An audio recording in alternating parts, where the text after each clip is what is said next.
আসসালামাইকুম everyone, welcome back to my channel. তো বন্ধুরা, আপনারা সবাই কেমন আছেন?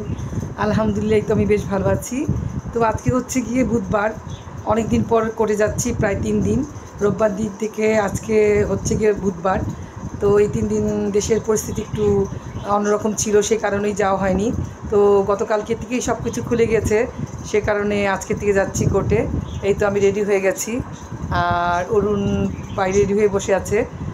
তো দেখা যাক, আজকে কোর্টে যাব।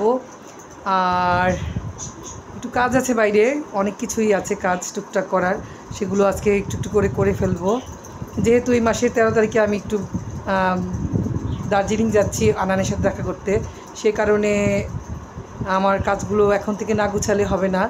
তো আজকে যেহেতু বুধবার, আগামী বুধবার ইনশাল্লাহ আল্লাহ যদি সব দিক সুন্দর মতো রাখে, তাহলে আমি আমার বাবুটার কাছে যাব। ওর 7 দিনের একটা ছুটি আছে, ভ্যাকেশন, সেখানে যাব। ওখানে স্কুল থেকে নিয়ে তারপর আমরা কলকাতা চলে আসব। ওখানে 7-8 দিন থাকবো, মা ছেলে মিলে থেকে ঘুরে ঘিরে তারপরে আবার ওকে দিয়ে চলে আসবো বাংলাদেশে।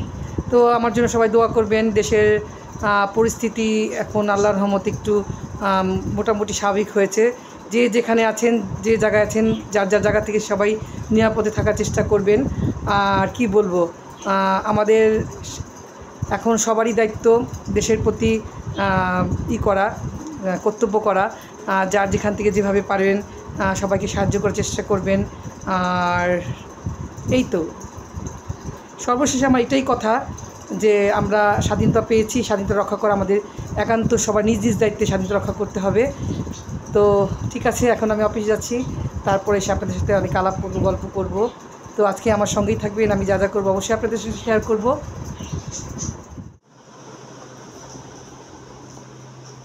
তো এই যে আমার সকালের ব্রেকফাস্ট হয়ে গেছে, এখন পূর্বিদি দুপুরে রান্না আয়োজন করছে। তো ভাত রান্না শুরু হয়ে গেছে। আজকে তেমন কিছু দুপুরের জন্য রাখা হয়নি, হালকা পাতলা ডিমের একটু কারি হবে, ডাল আর একটু সবজি হবে। তো এখন রওনা দিচ্ছি। পূর্বিদি কাজ করছে এই যে। আর এই কয়দিনে কত কাপড় জমেছে, এই যে এগুলো সব ওয়াশিং মেশিনে দেওয়ার ইচ্ছা ছিল। তো দিদি বললো যে ওয়াশিং মেশিনে দেওয়া দরকার নেই, আমি হাতে কেচে ফেলবো। তো যাই হোক, যার যার কাজ শেষে ঠিক মতো করলেই হয়। তো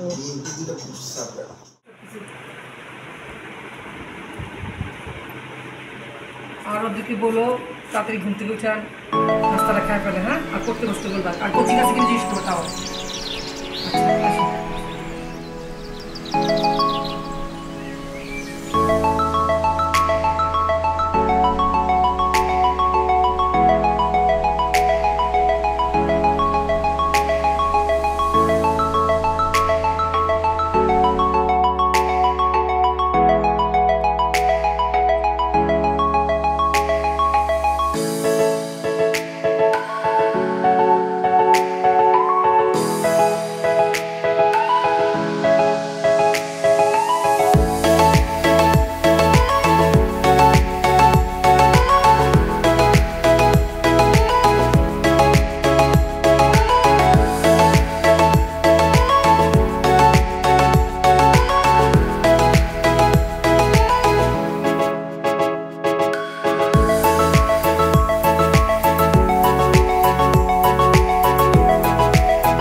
আল্লাহর নাম নিয়ে বেরিয়ে পড়লাম।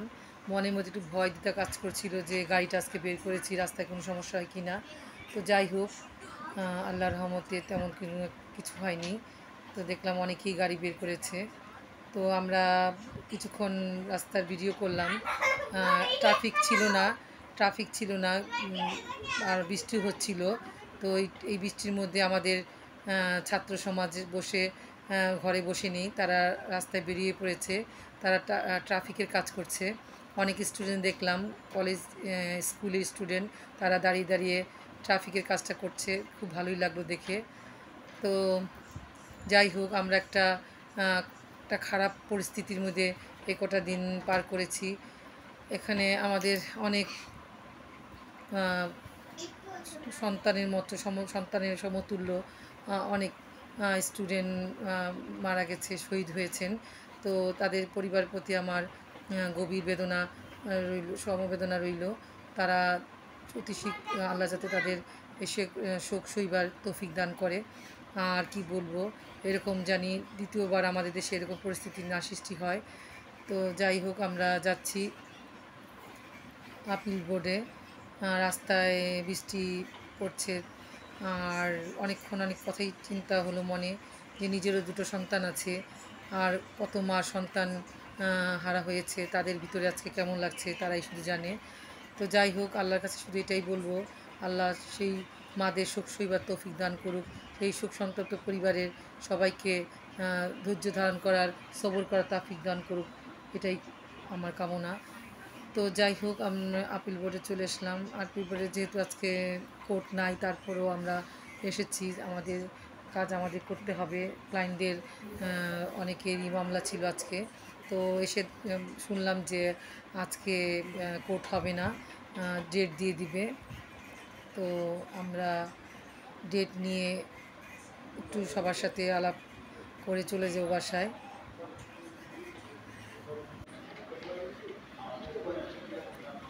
তো আমরা কোর্ট শেষ করে এখন বাসায় যাচ্ছি। তো আমাদের সাথে আমাদের এক কলিগ উঠেছে, আমি সেজন্য সামনের সিটটাতে বসেছি, আর উনি পিছনে বসেছে ওই অ্যাডভোকেটের সাথে। তো আমি চিন্তা করছি বাসায় যাব, একটা ওভেন কেনার কথা ছিল, তো ভাবলাম যে ওভেনটা কিনে বাসায় যাব। তো দেখা যাক কী করা যায়, বাসায় যাব কি না ওভেন কিনবো, দুটা নিয়ে এখন দ্বিধা সংকোচের মধ্যে আছি। তো ফ্লাইওভারে গাড়িটা উঠে গেল। তো না, শেষ পর্যন্ত চিন্তার মতো কাজ করলাম, আমি সিঙ্গারে চলে আসলাম একটা ওভেন কেনার জন্য। তো অনেক দিন ধরে আমার ওভেনটা নষ্ট হয়ে আছে, সেজন্য একটা নতুন ওভেন নিয়ে নিলাম। তো জিজ্ঞেস করলাম ওভেনটার দাম কত, তোরা বললো যে 17,500 নগদে কিনলে, আর কিস্তিতে নিলে 19,500। তো সঙ্গে সঙ্গে আমি অরুণকে ফোন দিলাম, বলল যে নগদই কিনো, কিস্তিতে নিতে হবে না। তো আমি নগদে 17,500 টাকা দিয়ে ওভেনটা কিনে নিয়ে চলে আসলাম বাড়িতে। তো বাড়িতে এসে দেখলাম অদ্রি ঘুম থেকে উঠেছে। তো আগের দিন যেহেতু এই আতঙ্কের মধ্যে মানুষের জীবন যাচ্ছে, সেজন্য সে প্রায় ভয় পায়, ঘুমাতে চায় না, রাত্রে অনেকটা জাগা পড়ে, সেই কারণে ঘুম থেকে উঠে এখন ওভেন দেখে খুব খুশি হয়ে গেছে। তো আমি আসার পর চিন্তা করলাম যে জোহরে রক্ত হয়ে গেছে, নামাজ পড়তে হবে, নামাজ পড়ে আমি যা কাজ করব, লাঞ্চ টাঞ্চ করবো, চিন্তা করলাম আমার বিকেলে একটু বাইরে যাওয়ার ইচ্ছা আছে। বলো। তো আমি ওভেনটা একটু আনবক্সিং করব, সেজন্য বসে পড়লাম ওভেন আনবক্সিং করার জন্য। নতুন জিনিস কেনার পর যে পর্যন্ত না খুলবো, না দেখবো, মনের মধ্যে একটা আগ্রহ থেকে যায়।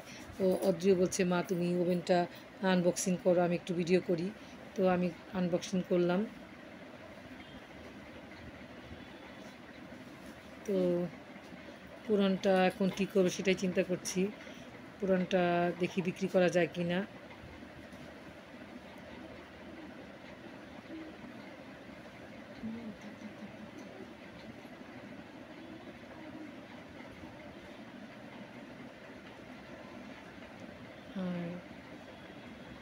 ওভেনে আসলে বিল শুনছি বেশি উঠে, কিন্তু তারপরে ওভেনটা একটা প্রয়োজনীয় জিনিস, মাঝে মাঝেই এটার দরকার পড়ে যায়।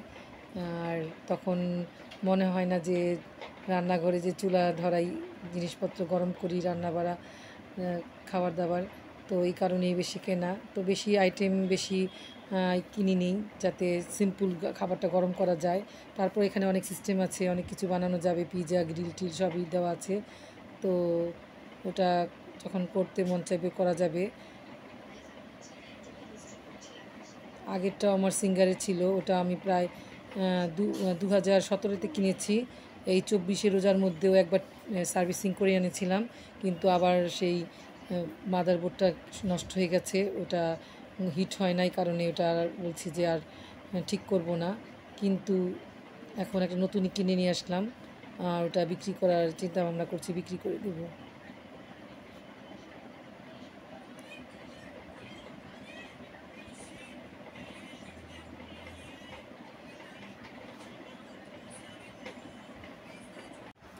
তো বিকেলে আমরা একটু বের হব, তারপর পাশের বাড়ি ভাবিকে নিয়ে একটু বের হব চিন্তা ভাবনা করলাম, তো বেরিয়ে পড়লাম।